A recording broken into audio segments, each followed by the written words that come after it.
बिस्मिल्लाहिर्रहमानिर्रहीम अस्सलाम वालेकुम डियर स्टूडेंट। आज का जो हमारा टॉपिक है उसमें हम डिस्कस करेंगे ट्रांसजेनिक बैक्टीरिया। अभी तक जो हमारा चैप्टर हम पढ़ा गया है वो ज़्यादातर टेक्निक के हवाले से था। टेक्निक यानी मुख्तलिफ़ किस्म के मेथड इस्तेमाल किए जाते हैं जीन्स को कॉपी करने के, आइसोलेट करने के लिए, बैक्टीरिया में इंट्रोड्यूस करने के लिए। तो वो ज़्यादातर टेक्निक के हवाले से बातें थी। अब थोड़ा सा जो हिस्सा है कि जो हम बायोटेक्नोलॉजी के अंदर बैक्टीरिया को इस्तेमाल करते हैं उससे हमें फ़ायदे क्या मिल रहे हैं, एप्लीकेशंस बेस ज़्यादातर आर्टिकल डिस्कस होंगे। तो सबसे पहले ट्रांसजेनिक बैक्टीरिया है क्या? तो नाम से जाहिर है ट्रांसजेनिक का वर्ड कि जिसको ट्रांसफ़र ऑफ जीन किया हो, यानी कोई भी ऐसा ऑर्गेनिज्म जिसको एक ऐसा जीन लगाया गया जो उसका अपना ना हो। जैसे एक बैक्टीरिया है, उसको हमने ह्यूमन का कोई जीन लगा दिया तो वो ट्रांसजेनिक बैक्टीरिया कहलाएगा। प्लांट है, अगर उसको हमने कोई फॉरेन जीन लगा दिया वो ट्रांसजेनिक प्लांट कहलाएगा। एनिमल है, अगर उसको हमने कोई फॉरेन जीन लगा दिया तो वो ट्रांसजेनिक एनिमल कहलाएगा। तो बहरहाल पहला जो हमारा आर्टिकल है वो बैक्टीरिया के लिहाज से है। तो डेफिनेशन क्या है, bacteria having foreign gene is called as transgenic bacteria. अच्छा, वो बर्तन या वो मशीनें जिनमें रिकॉम्बिनेंट टेक्नोलॉजी को इस्तेमाल करते हुए, ये रिकॉम्बिनेंट टेक्नोलॉजी हम डिटेल से डिस्कस कर चुके हैं। सबसे पहला आर्टिकल ही हमारा रिकॉम्बिनेंट डीएनए टेक्नोलॉजी से रिलेटेड था। तो रिकॉम्बिनेंट टेक्नोलॉजी के ज़रिए से ट्रांसजेनिक बैक्टीरिया को प्रोड्यूस करवाया जा सकता है, और जिन मशीनों के अंदर, जिन बर्तनों के अंदर ये काम हो रहा है उनको बायोरिएक्टर्स कहा जाता है। यानी बायोरिएक्टर की डेफिनेशन क्या है कि वो मशीनें जिनमें ट्रांसजेनिक बैक्टीरिया को बनाया जा रहा है वो बायोरिएक्टर्स कहलाएगी। आगे जब हम ट्रांसजेनिक बैक्टीरिया को बनाएंगे तो हमारा मकसद क्या होगा? अच्छा, सबसे पहले मकसद तो ये है कि हम उन बैक्टीरिया में जो हमने जीन डाले हैं वो किसी प्रोडक्ट के हो सकते हैं। तो जिस वक्त वो जीन बैक्टीरिया में जाएगा और अपने आप को एक्सप्रेस करेगा, यानी अपने आप को शो करवाएगा, अपनी कॉपी करवाएगा, तो प्रोडक्ट बनना शुरू होगा। वो प्रोडक्ट कौन सी हो सकती है, ये एग्जांपल के तौर पे याद रखेंगे कि जब फॉरेन जीन जो बैक्टीरिया में डाला गया वो जब रेप्लिकेट होगा और एक्टिवली एक्सप्रेस होगा। एक्सप्रेशन से मुराद क्या है कि जीन्स अपनी जब प्रोडक्ट बनाएगा, a large amount of proteins, और आप जीन को आपको पता है कि जो प्रोडक्ट बनाते हैं वो बेसिकली प्रोटीन्स होती हैं। तो इस प्रोटीन को फिर हम आइसोलेट कर सकते हैं। जैसे इंसुलिन हार्मोन हम बनवा सकते हैं। इंसान क्या करते हैं, इंसुलिन जीन लगा के बैक्टीरिया को उससे ह्यूमन वाली इंसुलिन ही प्रोड्यूस करवाएगा। अच्छा, ह्यूमन ग्रोथ हार्मोन प्रोड्यूस कर, टिश्यू प्लाज्मिनोजेन एक्टिवेटर, बेसिकली कुछ फैक्टर्स होते हैं हमारी ब्लड के अंदर जो हमारी ब्लीडिंग जब होती है किसी जगह तो बाद दफ़ा ब्लड क्लॉट कर जाता है। लेकिन अगर ये ब्लड क्लॉट ब्लड वेसल में कर जाए तो वो ज़ाहिर बात है ब्लड फ्लो रुक जाएगा। तो टिश्यू प्लाज्मिनोजेन एक्टिवेटर बेसिकली वो फैक्टर हैं जो ब्लड वेसल्स के अंदर होने वाली क्लॉटिंग को ख़त्म कर रहे होते हैं। तो बहरहाल ये भी प्रोटीन्स होती है। इसी तरह हीमोफीलिया फैक्टर 8 जिसकी एब्सेंस की वजह से हीमोफीलिया ए होता है, और इसी तरह हेपेटाइटिस बी वैक्सीन। तो ये सारी वो प्रोडक्ट हैं जो आजकल ट्रांसजेनिक बैक्टीरिया से हासिल की जा रही हैं। अच्छा, दूसरा ये है कि हमारे पास जो ट्रांसजेनिक बैक्टीरिया वो बाज़ दफ़ा प्लांट की जो हेल्थ है उसको इम्प्रूव करने के लिए इस्तेमाल होते हैं। जैसे नॉर्मली जो ठंडे इलाके होते हैं तो वहाँ जो मौजूद प्लांट है तो उनमें से कुछ प्लांट की रूट्स के अंदर कुछ ऐसे बैक्टीरिया रहते हैं जो बर्फ़ बनने के जो प्रोसेस को वो प्रमोट करते हैं। अब जाहिर बात है अगर बर्फ़ प्लांट के इंटरनल साइड पे या उसके इंटरनल स्ट्रक्चर में बन जाए तो प्लांट के लिए वो हार्मफुल होती है। ऐसे बैक्टीरिया जो बर्फ़ बनने के प्रोसेस को प्रमोट करेंगे उनको हम कहते हैं फ्रॉस्ट प्लस बैक्टीरिया। इसको नाम को समझेंगे, फ्रॉस्ट यानी फ्रीजिंग प्लस बढ़ाना। ऐसा बैक्टीरिया जो फ्रीजिंग के प्रोसेस को बढ़ाएगा वो फ्रॉस्ट प्लस कहलाएगा। अब साइंटिस्ट ने क्या किया, कुछ ऐसे जीन्स बैक्टीरिया में डाले हैं जो उस फ्रॉस्ट प्लस को फ्रॉस्ट माइनस बैक्टीरिया में कन्वर्ट किया। अब फ्रॉस्ट माइनस क्या है, जो फ्रीजिंग के प्रोसेस को माइनस कम करेगा। फ्रीजिंग का प्रोसेस ज़्यादा होगा तो बर्फ़ आइस क्रिस्टल्स बनेंगे, फ्रीजिंग का प्रोसेस कम होगा तो आइस क्रिस्टल नहीं बनेंगे। और अगर प्लांट के इंटरनल स्ट्रक्चर में आइस क्रिस्टल्स ना बने तो सर्दियों के मौसम में भी प्लांट की ग्रोथ बेहतर हो जाती है। तो कुछ बैक्टीरिया ऐसे हैं, bacteria that live normally on plant. कुछ बैक्टीरिया ऐसे जो प्लांट के साथ नॉर्मली रहते हैं, और ये बैक्टीरिया क्या करते हैं, that encourages the ice crystal formation. ये बर्फ़ बनने के प्रोसेस को प्रमोट करते हैं। लेकिन बायोटेक्नोलॉजी ट्रांसजेनिक बैक्टीरिया की मदद से हमने क्या किया, फ्रॉस्ट प्लस वाले बैक्टीरिया को फ्रॉस्ट माइनस वाले बैक्टीरिया में कन्वर्ट कर दिया है। अब वो आइस क्रिस्टल्स को कम करेंगे, यानी बनने के प्रोसेस को कम करेंगे, डिक्रीज करेंगे। अच्छा, कुछ बैक्टीरिया ऐसे हैं जो रहते हैं, जैसे एग्जांपल दी गई है, कुछ बैक्टीरिया जो कॉर्न प्लांट की जड़ों में रहते हैं, साइंटिस्ट ने क्या किया, उन बैक्टीरिया को ऐसा जीन लगाया है जो इंसेक्ट टॉक्सिन प्रोड्यूस करता है। अब इसका फ़ायदा ये होगा कि अगर प्लांट के रूट्स में रहने वाले बैक्टीरिया इंसेक्ट टॉक्सिन प्रोड्यूस करें, तो वो इंसेक्ट जिन्होंने प्लांट के रूट्स को ख़राब करना है या खाना है, जिससे प्लांट की ग्रोथ कम होगी, फूड प्रोडक्शन कम होगी, तो अगर इंसेक्ट टॉक्सिन बना हुआ है प्लांट के रूट्स के अंदर, तो वो जो इंसेक्ट हैं उनको करीब आने को मौका नहीं मिलेगा। अगर करीब आएंगे तो उनकी डेथ हो जाएगी। तो ज़ाहिर बात है, जब वो इंसेक्ट प्लांट की रूट्स को ख़राब नहीं करेंगे तो ऑटोमेटिकली प्लांट की ग्रोथ इंप्रूव हो जाएगी। अब bacteria that colonize the corn plant, एक बैक्टीरिया जो आमतौर पे मकई का जो पौधा है उसकी जड़ों में रहता है, हैज़ नो इंडोड, इंडोड का मतलब होता है प्रोवाइड करना। तो उसको ऐसे जीन्स प्रोवाइड किए गए दैट प्रोड्यूस इंसेक्ट टॉक्सिन, जो इंसेक्ट टॉक्सिन बनाते हैं। The toxin protect the root from the insect. अच्छा, आप लोगों ने फर्स्ट ईयर में बड़ी डिटेल से पढ़ा होगा कि जो बैक्टीरिया की काफ़ी सारी वैरायटी ऐसी हैं, they are very beneficial decomposer, और बाज़ केस में हार्मफुल डिकम्पोजर भी हैं। यानी बैक्टीरिया के पास सलाहियत है कि वो डिकम्पोज कर सकते हैं, चीज़ों को डिकम्पोज कर सकते हैं। नेचुरली जो हमारा इन्वायरमेंट है इसमें दो ऐसे ऑर्गेनिज्म है जो डिकम्पोजर के लिहाज से सबसे ज़्यादा मशहूर हैं, एक फंजाई है, एक बैक्टीरिया है। तो बैक्टीरिया के पास सलाहियत है वो चीज़ों को डिग्रेड कर सकते हैं। तो साइंटिस्ट ने बैक्टीरिया की इसी सलाहियत को इस्तेमाल करते हुए इन्वायरमेंट को साफ़ करने का जो टास्क है वो बैक्टीरिया के ज़िम्मे लगाया। एक तो बैक्टीरिया नेचुरली गले सड़े मवाद को, डेड बॉडीज़ को साफ़ करें, लेकिन इंसान क्या करता है, उन बैक्टीरिया में ऐसे जीन इंसर्ट कर देता है जो ऐसी चीज़ों को साफ़ करते हैं जो नेचुरली वो साफ़ नहीं कर रहे होते, या बाज़ दफ़ा ऐसी जगह को हमें साफ़ करने की ज़रूरत पड़ती है वहाँ नॉर्मली वो बैक्टीरिया मौजूद होते हैं, या कम होंगे या बिल्कुल नहीं होंगे। तो बैक्टीरिया के पास सलाहियत है कि वो चीज़ों को तोड़ सकता है। Bacteria can be selected for their ability to degrade, तो ये काम बैक्टीरिया के ज़िम्मे लगाया गया है क्योंकि इसके पास सलाहियत है कि वो चीज़ों को डिग्रेड करेगा। और जेनेटिक इंजीनियरिंग से मुराद रिकॉम्बिनेंट टेक्नोलॉजी होती है कि हमने बैक्टीरिया को जो जीन्स लगाए हैं वो इनकी इस क्वालिटी को ज़्यादा बढ़ाती भी और ज़्यादा स्पेसिफिक भी कर देती है। दो बातें हैं, बढ़ाना भी है और ज़्यादा स्पेसिफिक भी कर देती है। जैसे आपको पता है कि दुनिया में जितने भी ऑयल की ट्रांसपोर्टेशन हो रही है वो बाई बहरी जहाज़ हो रही है। तो बाज़ दफ़ा क्या होता है कि बहरी जहाज़ में जो टैंकर ऑफ ऑयल्स होते हैं वो फटते हैं, और सारा जो ऑयल है, ख़ास तौर पे जब वो टैंकर आके लैंड करते हैं, जो बीचेस होती हैं, साहिल होते हैं, उनके ऊपर लैंड करते हैं, तो बाज़ दफ़ा कोई एक आधा टैंकर अगर फट जाए तो ऑयल सारा लीक होके वो जो समंदर है उसके ऊपर एक लेयर बना देते हैं। अच्छा, ऑयल की लेयर का नुकसान ये होगा कि उससे लाइट पेनिट्रेट नहीं करेगी समंदर के अंदर, और जब लाइट पेनिट्रेट नहीं करेगी तो वहाँ जो इक्वेटिक प्रोड्यूसर हैं उनकी डेथ हो जाएगी। और जाहिर बात है, इक्वेटिक प्रोड्यूसर ये स्टार्टिंग पॉइंट होता है किसी भी फूड चेन का। तो अगर इक्वेटिक प्रोड्यूसर्स की आप कह सकते हैं डेथ हो रही है, तो इसका मतलब है पूरी जो फूड चेन है वो सारी की सारी डिस्टर्ब हो जाएंगी। तो इस वजह से वो जो साहिल वाली जगह है उस के ऊपर जो ऑयल की एक लेयर बन चुकी है टैंकर के फटने की वजह से, उसको साफ़ करना ज़रूरी है।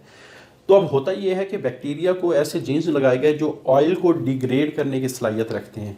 फिर उन बैक्टीरिया को जब उस लेयर के ऊपर या उस ऑयल के ऊपर स्प्रे किया जाता है तो वो फिर बैक्टीरिया जाके उस ऑयल को डिग्रेड कर देंगे, और इस तरह जो ऑयल का स्पिल हुआ है, जो ऑयल बिखरा है या लीक होके पूरे समंदर के काफ़ी सारे हिस्से जो साहिल के करीब है उसमें बिखरा पड़ा है, वो साफ़ हो जाता है। तो इनकी एक एबिलिटी का फ़ायदा ये होता है कि नेचुरली अकरिंग बैक्टीरिया में भी इंजीनियर्ड, तो ऐसे बैक्टीरिया जिनमें ये सलाहियत थी उनको मज़ीद जीन्स लगा के to do even better job of cleaning of beaches, तो साहिल को साफ़ करने के लिए इस्तेमाल होता है आफ्टर ऑयल स्पिल्स, जब वहाँ तेल बिखरता है या लीक होता है। दूसरा हमारे पास बायोफिल्टर्स। जैसे मैं कहता हूँ कि ये हमारे पास एक इंडस्ट्री है, उसकी चिमनी है जहाँ से धुआं नहीं निकलना है। तो अब जो धुआं निकल रहा है जिसको एग्जॉस्ट भी कह सकते हैं, तो उसमें हर चीज़ नुकसानदेह नहीं है। धुएं का दो पोर्शन लगा लें, एक वो हिस्सा है जो बहुत ज़्यादा नुकसानदेह है, एक वो हिस्सा जो नुकसानदेह नहीं है। जैसे एक CO2 है, अब इन्वायरमेंट में वैसे तो ये नुकसानदेह नहीं है, लेकिन अगर बहुत ज़्यादा क्वांटिटी में हो जाए फिर नुकसानदेह है, लेकिन डायरेक्टली नुकसानदेह नहीं है। जैसे काफ़ी सारे धुएँ उसमें कैंसर काजिंग एजेंट होते हैं, वो डायरेक्टली नुकसानदेह हैं। तो अब होता क्या है कि हम ये जो एयर बाहर आ रही है इसमें हम लगा देते हैं कुछ ऐसे फिल्टर जिसमें बैक्टीरिया मौजूद होते हैं। अब जब एयर इस फिल्टर से पास करेगी तो वो बैक्टीरिया क्या करेंगे, जो टॉक्सिक कंपाउंड है या टॉक्सिक केमिकल हैं उसको डिग्रेड कर देंगे, रिमूव कर देंगे, और सिर्फ वो एजेंट एयर में जाएंगे जो हार्मफुल नहीं है। तो इस तरह हमारे पास फिल्ट्रेशन हो गई। जो नुकसानदेह हवा थी जो इंडस्ट्री से निकल रही थी, उसकी फिल्ट्रेशन के बाद जब हम उस बकिया मटेरियल को हवा में छोड़ भी दें तो उससे नुकसान नहीं होगा। तो ये चूँकि लिविंग ऑर्गेनिज्म के ज़रिए से हवा को फिल्टर किया गया है तो इस वजह से ये बायो फिल्ट्रेशन कहलाएगा। Industry has bound that bacteria can be used as a biofilter. इसका फ़ायदा क्या होगा, टू प्रिवेंट, कि इसकी वजह से हमारे जो एयर बॉर्न केमिकल है, यानी ऐसे केमिकल जो हवा के अंदर मौजूद हैं इंडस्ट्री से निकलने वाली, उनको तोड़ दिया जाता है। फिर उसके बाद उस हवा को, वेंट का मतलब खाली करना, वेंटेड इनटू द एयर, फिर हमने उस हवा को, उस धुएं को हवा में खाली कर देना है। लेकिन जब चूँकि उसके अंदर अब टॉक्सिक मटेरियल नहीं है तो इस वजह से वो नुकसान नहीं पहुंचाएगा। अच्छा, एक और भी होता है। अब जिस वक्त एक कोयला ज़मीन से निकलता है तो कोयला के अंदर जो जलने वाली चीज़ है वो सबसे ज़्यादा कार्बन है, लेकिन कोयले में बहुत ज़्यादा क्वांटिटी सल्फर की भी होती है। अगर कार्बन के साथ सल्फ़र भी जल जाए तो सल्फ़र के जलने का नुकसान ये होता है कि जब वो ऑक्सीजन की मौजूदगी में सल्फ़र को जलाया जाता है तो सल्फ़र डाइऑक्साइड वगैरह बनते हैं, फिर सल्फ़र डाइऑक्साइड वगैरह पानी के साथ मिलकर एसिड रेन का बायस बन रहे होते हैं। तो इस वजह से साइंटिस्ट ने क्या किया कि ऐसे बैक्टीरिया को ट्रांसजेनिक बनाया है जो कोयले के अंदर जलने से पहले सल्फ़र को रिमूव कर देंगे। अच्छा, जिस वक्त सल्फ़र को रिमूव करेंगे तो जाहिर बात है फिर जब कोयले को जलाया जाए, और कोयले के जलने से ज़्यादातर कार्बन डाइऑक्साइड निकलती है, वो इतनी ज़्यादा हार्मफुल नहीं होती। तो these bacteria remove sulphur from coal before it is burned. इसी तरह हम जो वेस्ट बाद दफ़ा डंप करते हैं ज़मीन के अंदर तो उसमें काफ़ी सारा टॉक्सिक मटेरियल होता है, वो ज़ाहिर बात है ज़मीन के सॉइल को पॉइजन करता है। लेकिन अगर हम उस पर ऐसे बैक्टीरिया छिड़क दें, स्प्रे कर दें जो इस टॉक्सिक मटेरियल को डिग्रेड कर दें, तो ऑटोमेटिकली फिर बाकी जो वेस्ट है वो एज इट इज़ उसको डंप भी कर दिया जाए या ज़मीन में छोड़ भी दिया जाए तो वो इतना नुकसान का बायस नहीं बनेगा। अच्छा, ये जितने भी बैक्टीरिया हैं ये ज़ाहिर बात है अगर इनको एक काम दिया जाए और वो काम ख़त्म हो जाए, ज़ाहिर बात है फिर वो हो सकता है हमारी बेनिफिशियल चीज़ों को भी तोड़ना शुरू कर दें। तो हमेशा ऐसे बैक्टीरिया को ना कुछ ऐसे जीन्स लगाए जाते हैं कि वो कुछ अरसे बाद उन बैक्टीरिया की ही डेथ का बायस बन जाते हैं। इनको हम कहते हैं सुइसाइडल जीन। उसकी वजह ये है, जैसे मैं कहता हूँ कि एक ऑयल स्पिल हुआ कि समंदर के पानी के ऊपर जो ऑयल है लीक होकर उसने लेयर बनाई, बैक्टीरिया ने वो ख़त्म कर दिया। अब दो पॉसिबिलिटी हैं, या तो बैक्टीरिया मर जाए या बैक्टीरिया में भी पॉसिबल है कि उन्होंने समंदर के ऑयल को साफ़ किया, वो हमारे जो टैंकर में मौजूद ऑयल है उसको भी नुकसान पहुंचाना शुरू कर दें, अब वो नुकसान में आ जाए। अगर वो हमारे टैंकर वाले ऑयल को डिग्रेड करना शुरू कर देंगे तो वो नुकसान होना शुरू हो जाए। इस वजह से ज़्यादातर ऐसे बैक्टीरिया जो एक मखसूस टास्क के लिए बनाए गए हैं वो कुछ अरसे बाद खुद ही मरना शुरू हो जाते हैं ताकि वो मज़ीद चीज़ों को, जो फ़ायदेमंद चीज़ें उनको नुकसान ना पहुँच जाए। तो दीज बैक्टीरिया वर गिवन, तो ऐसे बैक्टीरिया को फिर हम सुइसाइडल जीन लगाते हैं that cause them to self destruct. तो इसका फ़ायदा ये होता है कि ये जीन्स इन बैक्टीरिया को ही मार देते हैं when job has been accomplish, जब उनसे लिया जाने वाला काम मुकम्मल हो जाता है। एकम्प्लिश का मतलब मुकम्मल होना। अच्छा, इसी तरह सिंथेसिस ऑफ ऑर्गेनिक केमिकल। अभी तक हमारे पास जो टेक्निक इस्तेमाल होती थी ऑर्गेनिक केमिकल की, जैसे मैं कहता हूँ precursor molecule A plus B, इन्होंने प्रोडक्ट C बनानी है जो हमारे फ़ायदे की है। ये जो वर्ड है ना प्रीकर्सर, इसको आप रिएक्टेंट भी कह सकते हो कि ऐसे मालिक्यूल जिनके रिएक्शन से एक मखसूस ऑर्गेनिक कंपाउंड या प्रोडक्ट बननी है। अच्छा, इसको बनाने के दो तरीके हैं कि हम इस रिएक्शन को कैटलिस्ट की मौजूदगी में परफॉर्म करें और हम प्रोडक्ट बना लें। कुछ बैक्टीरिया नेचुरली ये प्रोडक्ट प्रोड्यूस कर रहे होते हैं, लेकिन आप कह सकते हैं आजकल एक एडवांस मेथड है। हम क्या करते हैं कि ये जो कैटलिस्ट का काम है कुछ इंजाइम से ले लेते हैं और उस इंजाइम के जो जीन है वो हम बैक्टीरिया में इंसर्ट कर देते हैं। यानी कहने का मतलब ये है, पहले हमें इस कैटलिस्ट को स्पेशल तैयार करना पड़ता था। अब क्या हुआ कि हमने उस कंपाउंड को बनाने वाले जो इंजाइम्स हैं, क्योंकि ज़ाहिर बात है कोई भी ऑर्गेनिक कंपाउंड है वो किसी ना किसी ऑर्गेनिज्म की बॉडी में बन रहा होता है। ये आपको थोड़ा सा आइडिया भी होगा कि आज से तकरीबन 300-400 साल पहले ऑर्गेनिक कंपाउंड के बारे में ये सोचा भी नहीं जा सकता था कि उनको लेबॉर्ट्री में बनाया जाए। तो इस वजह से दुनिया में जितने भी ऑर्गेनिक कंपाउंड हैं जो नेचुरली एग्जिस्ट करते हैं, वो किसी न किसी ऑर्गेनिज्म की बॉडी में बन रहे हैं। अगर हम क्या करें, सपोज हमारा एक रिक्वायर्ड केमिकल है या रिक्वायर्ड ऑर्गेनिक कंपाउंड है, जैसे आपकी बुक में एग्जांपल दी गई फिनाइल एलानीन की। अब जाहिर बात है फिनाइल एलानीन किसी ऑर्गेनिज्म की बॉडी में तो बन रहा होगा, और बनेगा कैसे? जाहिर बात है एक ऑर्गेनिज्म के अंदर जितने भी कंपाउंड बन रहे हो तो वो इंजाइम्स उन्हीं केमिकल रिएक्शन को कैटालाइज कर रहे होते हैं। हम क्या करते हैं, उन ऑर्गेनिज्म से वो जीन ले लेते हैं जिनके पास वो इंजाइम हो गए, वो इंजाइम क्या करेंगे, वो ऑर्गेनिक कंपाउंड के केमिकल रिएक्शन को कैटालाइज वो लगा देते हैं बैक्टीरिया को। अब जो चीज़ किसी हायर ऑर्गेनिज्म में एज ए केमिकल बन रही है या ऑर्गेनिक कंपाउंड बन रहा है, अब वो उस बैक्टीरिया के अंदर भी प्रोड्यूस होना शुरू हो जाते हैं, और फिर बाद में उन केमिकल को अपनी जो असल प्रोडक्ट है उसको बनाने के लिए भी इस्तेमाल किया जा सकता है। तो साइंटिस्ट ने क्या किया कि it is possible to go one step further and to manipulate, का मतलब दाखिल करना the genes that code for the enzymes. तो हमने किसी और ऑर्गेनिज्म से जीन्स लिए और उस बैक्टीरिया को लगा दिए।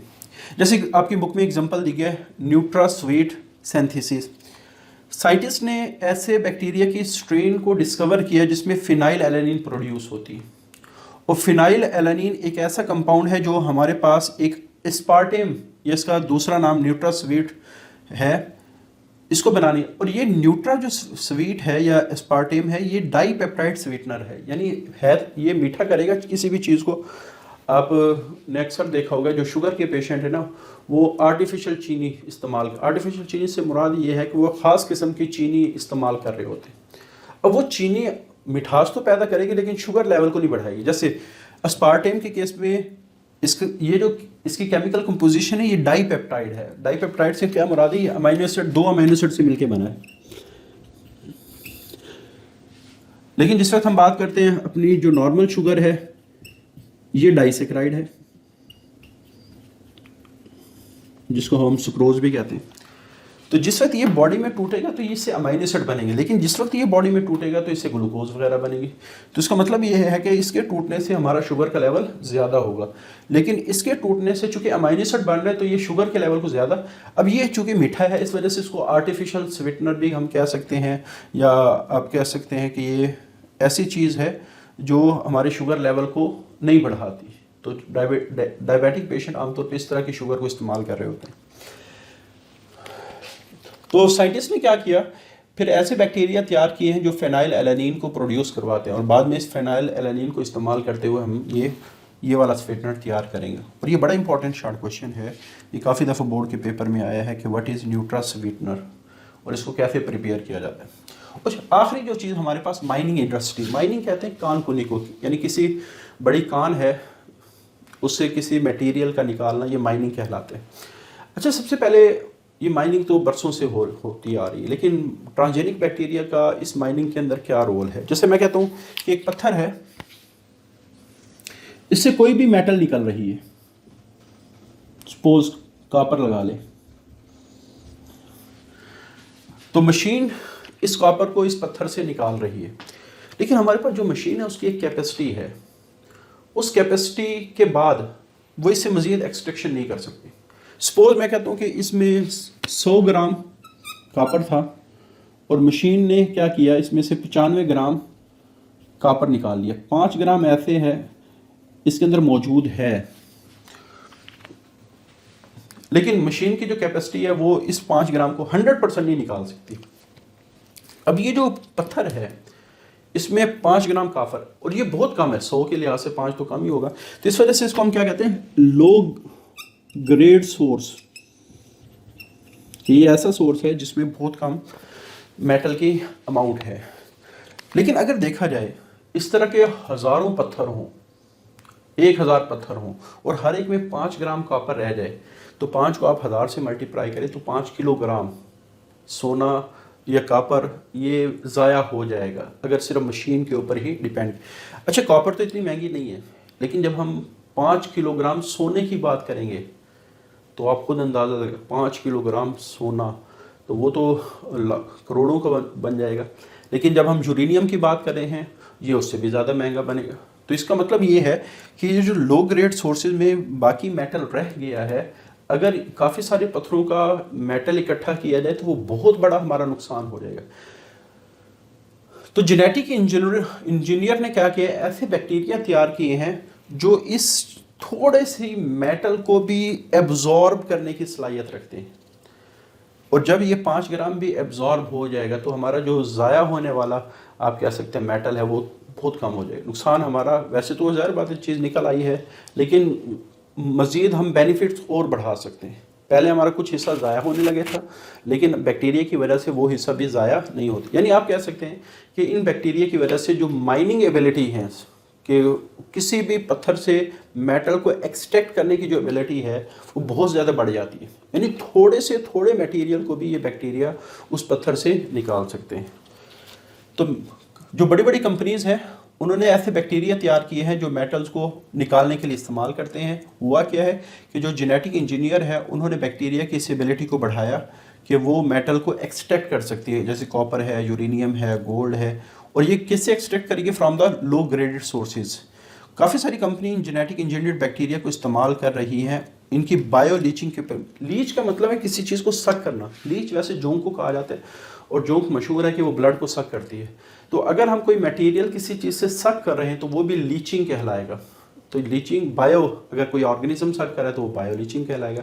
तो अगर आप देखें कि यहाँ थोड़ा सा भी मटेरियल है, उसको जो बैक्टीरिया उसको चूस लेते हैं, सक कर लेते हैं, इस वजह से इस एबिलिटी को बायो लीचिंग भी कहा जा सकता है। तो ये हमारे पास ट्रांसजेनिक बैक्टीरिया का टॉपिक है। इससे अगला हमारा जो टॉपिक है वो ट्रांसजेनिक प्लांट का, उसमें हम डिस्कस करेंगे ट्रांसजेनिक प्लांट हम बनाएंगे कैसे, और बाद में उससे फिर हम क्या क्या बेनिफिट ले सकते हैं। तो आज के लिए इतना ही। अल्लाह हाफिज़।